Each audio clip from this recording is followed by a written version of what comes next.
Welcome to all of you to self selection board और one step towards uniform. मेरा नाम है शुभम वाशने और आज हम बात करेंगे डाइजेस्टिव सिस्टम के बारे में। ये टॉपिक आपकी इंडियन आर्मी, नेवी, एयरफोर्स तीनों यूनिफॉर्म को बारे में बात करेगा through CDS, NDA, AFCAT, INET and territorial army. अगर आपको बायोलॉजी की पूरी प्लेलिस्ट चाहिए तो डिस्क्रिप्शन बॉक्स में आपको उसका लिंक मिल जाएगा। अब बढ़ते हैं आगे। अब देखिए, हम सबसे पहले बात करते हैं कंपोनेंट के बारे में। कंपोनेंट क्या होते हैं हमारे डाइजेस्टिव सिस्टम में? देखिए, कंपोनेंट हमारे सबसे पहले होता है ईसोफेगस। ये होती है ईसोफेगस। उसके बाद आता है स्टमक। ये आपका स्टमक आगे जो आपको दिख रहा है ना बीन जैसा, ये स्टमक है। उसके बाद small intestine and large intestine. उसके बाद गॉल ब्लैडर, ये जो आपको थैली सी दिख रही है ये गॉल ब्लैडर है। देन इसके बाद लिवर, पीछे है इसके लिवर में आपको आने वाले स्लाइड्स में दिखाऊंगा। उसके बाद आता है पैनक्रियास। पैनक्रियास भी पीछे छुपा हुआ है। तो ये दोनों चीजें मैं आपको आने वाली लेक्चर्स में कह रहा हूं, मतलब आने वाली स्लाइड्स में दिखाऊंगा। अब जरा हमें आगे चलने से पहले कुछ बेसिक टर्म्स को समझना पड़ेगा कि डाइजेस्टिव सिस्टम में कौन कौन से स्टेप्स होते हैं। पहला होता है इंजेशन, मतलब जब आप खाना ले रहे हो मुंह के अंदर। उसके बाद है डाइजेशन, मतलब जब खाना टूटना शुरू होता है। तो जो आपका खाना टूटना शुरू होता है वो मुंह से ही शुरू हो जाता है, क्योंकि आप जैसे रोटी आपने खाई तो आप उसे चबा चबा के खाते हो ना, छोटे छोटे हिस्सों में करके, तो वहीं से आपका डाइजेशन शुरू हो जाता है। इसके बाद आता है एब्जॉर्प्शन। एब्जॉर्प्शन में क्या होता है, जो हमारा स्मॉल इंटेस्टाइन और जो स्टमक होता है, जो फूड को तोड़ चुका होता है, अब वो ब्लड के हाथ में दे देता है। अब आता है एसिमिलेशन। एसिमिलेशन में क्या होता है, जो ब्लड ने फूड स्टोर कर लिया होता है अब वो सेल्स के पास पहुंचा देता है। तो इस प्रोसेस को हम कहते हैं एसिमिलेशन।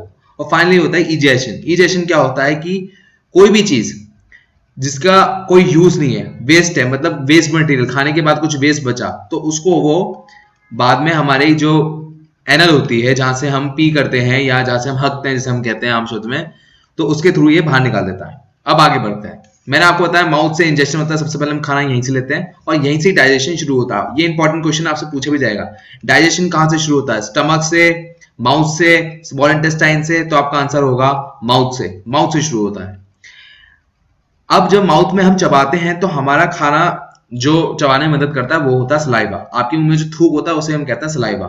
जो सलाइवा होता है ये इन तीन ग्लैंड की वजह से मिलकर बना होता है, parotid gland, submandibular gland and sublingual gland. ये तीनों ग्लैंड इस सलाइवा को बनाते हैं और उसकी वजह से हम खाने को आसानी से चबा पाते हैं। अब कहानी आगे बढ़ती है इसके आगे कि केमिकल डाइजेशन पे। देखिए, जैसे हमने रोटी खाई, ठीक है, या हमने कोई प्लांट से निकला कोई और चीज खाई, जैसे हमने ब्रोकली खाई या दालें खाई, तो क्या होगा, वो स्टार्च फॉर्म में होगा और उसको माल्टोज में तोड़ने का काम हमारे मुंह में शुरू हो जाता है by the help of enzyme name salivary amylase. ये क्या होता है, कैटलिस्ट होता है। मतलब जैसे हम एक बात करें, ये एक हेल्पर है जो जो प्रोसेस है स्टार्च को माल्टोज को तोड़ने में, ये इस प्रोसेस को फास्ट कर रहा है। अच्छा, अब आपको मैं बताता हूँ स्टार्च क्या होता है। देखिए, स्टार्च एक ऐसी चीज होती है जो प्लांट में रिजर्व फूड होता है। जैसे हमारे घर में स्टोर रूम होता है, उसमें हम कुछ जो एक्स्ट्रा सामान होता है वो रखते हैं, वैसे ही प्लांट के अंदर ये जो स्टोर फूड होता है एक्स्ट्रा, वो स्टार्च फॉर्म में कलेक्टेड होता है। तो जब हम स्टार्च को खाते हैं, कोई भी पौधा खाया, हमने स्पेनिच खाया, कुछ भी खाया हमने वेजिटेरियन, तो उसमें स्टार्च फॉर्म में ये आ जाता है हमारी बॉडी में, हमारे मुंह में, सॉरी, पहले मुंह में आता है और मुंह में ये टूट के माल्टोज में कन्वर्ट हो जाता है। तो ये बात आपको याद रखनी है आज तक। इसके बाद आता है ईसोफेगस। ईसोफेगस क्या होता है? ईसोफेगस नली होती है, मैंने आपको दिखाई थी नली, ये वाली। इसमें से अब खाना नीचे आना शुरू होता है। ईसोफेगस में कैसे आता है? देखिए, ऐसी होती है ईसोफेगस। तो कभी ये कॉन्ट्रैक्ट होती है, कभी ये एक्सपैंड होती है और इसी की मदद से खाना आगे आता है। मतलब ये समझ लो कि एक आपने नाड़ा डाला होगा ना, तो नाड़े को कैसे डालते हो, थोड़ा थोड़ा आगे उसे खिसकाते जाते हो, वैसे ही यहां से खाना नीचे खिसकता जाता है और आपके पेट तक पहुंच जाता है। अब आगे बढ़ते हैं। इसमें एक चीज आती है आगे, वो है इपिग्लॉटिस। देखिए, इपिग्लॉटिस एक ऐसी चीज है जो आपके विंड पाइप को और आपकी जो फूड वाली पाइप है, मतलब ईसोफेगस, उसे अलग करती है। अगर ये एपिग्लॉटिस ना हो तो आपका जो खाना हो वो विंड पाइप में चला जाएगा, जहां से आप ऑक्सीजन CO2 रिलीज करते हैं। समझ रहे मेरी बात? ऑक्सीजन लेते हैं और CO2 रिलीज करते हैं, इस वाली पाइप में चला जाएगा। तो इसको प्रिवेंट करने का काम करता है एपिग्लॉटिस। ये जो छोटा सा आपको टुनटुना सा दिख रहा है ना, ये वही है। अब आगे बढ़ते हैं। अब एक वर्ड है पेरिस्टालिस। मैंने आपको ईसोफेगस के बारे में बताया था, जिसमें ये कॉन्ट्रैक्शन और एक्सपेंशन हो रहा है, जिसकी वजह से फूड नीचे आ रहा है। वो इस तरह से होता है। ये देखिए, ये फूड है, इसको एक बार कॉन्ट्रैक्ट हुआ, ये यहां से मान लो कॉन्ट्रैक्ट हुआ तो फूड थोड़ा और आगे आ गया, फिर और कॉन्ट्रैक्ट हुआ, फिर इतना हो गया, फिर ऐसे ही कॉन्ट्रैक्ट एक्सपेंड होकर आता रहता है। इस पूरे प्रोसेस को हम कहते हैं पेरिस्टालिसिस। ये आपको याद रखना है। ये कॉन्ट्रैक्शन और एक्सपेंशन का नाम है पेरिस्टालिसिस। आगे बढ़ते हैं। इसके बाद देखिए केमिकल डाइजेशन होता कैसे है। देखिए जो स्टार्च होता है वो फाइनली ग्लूकोज में कन्वर्ट होता है, ये बात आपको याद रखनी है। स्टार्च फाइनली कन्वर्ट हो रहा है ग्लूकोज में। स्टार्च किस में होता है? कोई भी ग्रीन वेजिटेबल्स हो या कोई भी चीज हमने प्लांट से ली हो, जैसे रोटी हो गई, हमारी दालें हो गई, स्पिनच हो गई, कोई भी चीज जो भी वेजिटेरियन हो। बट पहले वो किसमें टूटता है? माल्टोज। तो स्टार्च से माल्टोज, माल्टोज से ग्लूकोज, ये स्टेप आपको याद रखना है। और इसे तोड़ने का जो मदद करता है वो है अमाइलेज एंजाइम। एंजाइम का नाम है अमाइलेज, ये बहुत इंपॉर्टेंट है। इसके बाद प्रोटीन। देखो मान लो आपने चिकन खाया खाने में, तो चिकन जो होगा खाने में वो सीधे मुंह में टूटना स्टार्ट नहीं होता जैसे हमारा स्टार्च टूटना स्टार्ट होता है। वो जब हमारे स्टमक में पहुंचता है ना तब जाके टूटना स्टार्ट होता है। और वहां पर एक एंजाइम होता है प्रोटीज, वो जाके इस प्रोटीन को तोड़ना शुरू करता है और फाइनली ये अमीनो एसिड में कन्वर्ट हो जाता है। इसके बाद आते हैं फैट। फैट जो कन्वर्ट होते हैं वो फैटी एसिड और ग्लिसरॉल में कन्वर्ट होते हैं और इसकी मदद करता है एंजाइम, उसका नाम है लाइपेज। अब जब फैट कन्वर्ट होता है तो एक बॉडी और बनती है, उसका नाम है कीटोन। अब अगर मान लो किसी को चेक करना हो कि उसकी बॉडी में फैट ढंग से डाइजेस्ट हो रहा है तो वो अपना यूरिन टेस्ट कराता है, उसमें मिलता है ये कीटोन। तो जब ये कीटोन मिलते हैं तो ये बात पता लग जाती है जो फैट है वो ढंग से डाइजेस्ट हो रहा है। अगर ये कीटोन नहीं मिलते हैं तो उसका मतलब है बॉडी में फैट ढंग से डाइजेस्ट नहीं हो रहा। तो ये बात आपको याद रखनी है। कीटोन एक ऐसी चीज है जो फैट के कंप्लीटली डाइजेस्ट होने या ना होने के बारे में हमें बता सकता है यूरिन की हेल्प, यूरिन टेस्ट की मदद से। अब मैं आपको रिवाइज करा दे रहा हूं, दोबारा स्क्रीन पे ध्यान से देखो। स्टार्च बनता है फाइनली ग्लूकोज में, प्रोटीन बनता है फाइनली अमीनो एसिड में, और फैट फाइनली बनता है फैटी एसिड और ग्लिसरॉल में। इनके एंजाइम के नाम देख लो। स्टार्च को मदद करता है अमाइलेज एंजाइम, प्रोटीन को प्रोटीज, फैट्स को लाइपेज। अब आगे बढ़ते हैं। अब आते हैं हम अपनी कहानी पे स्टमक के ऊपर। अब देखो जो स्टमक होता है वो एक टाइप का थैला होता है, इस टाइप का एक थैला होता है, ठीक है। अब वो थैले की एक खास बात ये है कि ये फैल सकता है, मतलब बड़ा हो सकता है। जैसे बैलून होता है ना, जैसे हम एयर भरते जाते हैं बैलून बड़ा होता जाता है, वैसे इसकी खास बात है आप जिसमें जितना भी खाना डालोगे ये फैलता चला जाएगा। और जैसे ये फैलता है आपको पेट को लगता है कि यार बहुत भारी हो गया, बहुत खाना खा लिया। तो यही वजह होती है आपके भारी फील होने की। अब इसमें थोड़ा आगे बढ़ते हैं।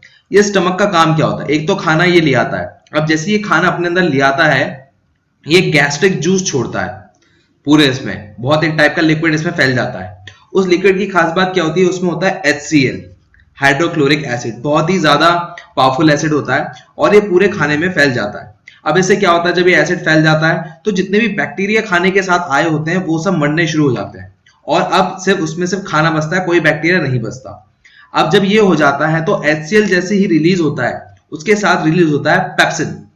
पेप्सिन या कह लीजिए प्रोटीज, जो हमने पहले बात की थी। इस प्रोटीज का काम क्या होता है कि जो प्रोटीन होता है इसको तोड़े वो पेप्टोन्स में। अब इसने जब पेप्टोन्स में तोड़ दिया तो यहां से कहानी अब आगे बढ़ेगी। अब कहानी में क्या होगा? अब आएगा स्मॉल इंटेस्टाइन। अब हमारे पास तोड़ने के लिए क्या है? हमारे पास तोड़ने के लिए है माल्टोस, जो कि हमने स्टार्च से कन्वर्ट किया था। फिर है ये पेप्टोन्स, ठीक है। एंड अब हमारे पास है फैट। ये तीन चीजें अभी बची हैं तोड़ने के लिए। तो स्मॉल इंटेस्टाइन अगर हमारा देखें तो इस तरह से होता है। ये आपको ब्लू और जो ग्रीन दिख रहा है इस टाइप से। इसमें तीन हिस्से होते हैं, ड्यूोडेनम, जैजुनम एंड इलम। जैजुनम का काम डाइजेशन का नहीं होता तो इस बारे में बात नहीं करेंगे। ड्यूोडेनम और इलम के बारे में बात करेंगे। ड्यूोडेनम 90% डाइजेशन का काम करता है। अगर आपसे कोई पूछे मैक्सिमम डाइजेशन का काम कौन करता है तो ड्यूोडेनम। अगर ऑप्शन में स्मॉल इंटेस्टाइन हो तो आप स्मॉल इंटेस्टाइन लगा लीजिएगा, अगर ऑप्शन में ड्यूोडेनम हो तो ड्यूोडेनम लगा लीजिएगा। अब यहां से थोड़ा हम आगे बढ़ते हैं। अब ये जो ड्यूोडेनम होता है, ये देखिए ड्यूोडेनम होता है यहां पर, ये जो आपको दिख रहा है ना इतना हिस्सा, ये होता है ड्यूोडेनम, ब्लू हिस्सा। अब जरा इसको थोड़ा जूम करके देखें तो ये ड्यूोडेनम है, ये देखिए। और ये इसके ऊपर लिवर आ जाता है, स्टमक के पीछे होता है लिवर, ठीक है। ये जो आपको हिस्सा दिख रहा होगा ना, ये जो हल्का सा लाइट सा, ये लिवर है पीछे, यहां पर ये लिवर आ गया। अब लिवर से और पेनक्रियाज, ये पेनक्रियाज है, इससे आपको नलियां दिख रही होंगी। एक तो ये पाइप आ रहा है जो ड्यूोडेनम में जा रहा है और एक गॉल ब्लैडर से आ रहा है, और गॉल ब्लैडर का एक पाइप आ रहा है लिवर से। तो यहां पर ये जो तीनों पाइप हैं ये ड्यूोडेनम में जाके मिल रहे हैं। अब ड्यूोडेनम में जाके क्यों मिल रहे हैं? क्योंकि इसमें जाकर तीन जूस मिलेंगे, वो है पैनक्रेटिक जूस, दूसरा है बाइल जूस एंड तीसरा है इंटेस्टाइनल जूस। पहले हम बात करते हैं पैनक्रेटिक जूस के बारे में। पैनक्रेटिक जूस जो होता है वो पैनक्रियाज से मिलता है, मतलब इससे मिलता है। अब इस जूस का काम क्या होता है उसको समझते हैं। देखिए इस जूस का काम होता है कि तीन पैनक्रेटिक जूस के अंदर तीन चीजों को भेजे, proteases, pancreatic amylase and lipase. Proteases का काम क्या होता है, जो प्रोटीन हमने पेप्टोन में कन्वर्ट किया था उसको और तोड़े और उसे एमिनो एसिड में कन्वर्ट कर ले। पैनक्रियाटिक एमाइलेज का काम क्या होता है, जो स्टार्च अभी तक बचा हुआ है उसको वो माल्टोज में पूरी तरह से कन्वर्ट कर ले और सारा का सारा बस माल्टोज ही बचे और कुछ ना बचे। पहले हमने जो माल्टोज कन्वर्ट किया था वो मुंह में किया था, ठीक है, बट सारा का सारा कन्वर्ट नहीं हुआ था, अभी बचा हुआ है काफी सारा, तो वो अब पैनक्रियाज में जाके कन्वर्ट हो जाएगा। फिर आखिरी है लाइपेज। लाइपेज क्या करेगा, जितना फैट वो अपनी कैपेसिटी के अकॉर्डिंग कन्वर्ट कर सकता है फैटी एसिड और ग्लिसरॉल में, उसे कन्वर्ट कर लेगा। तो अराउंड 70% ऑफ फैट यहाँ पर कन्वर्ट हो चुका है। अब कहानी में क्या होता है, अब आता है हमारे सामने लिवर। लिवर होता है हमारा यहाँ पर, ये आपको दिख रहा है, ये जो हेलमेट जैसा दिख रहा है आपको, ये लिवर है हमारा।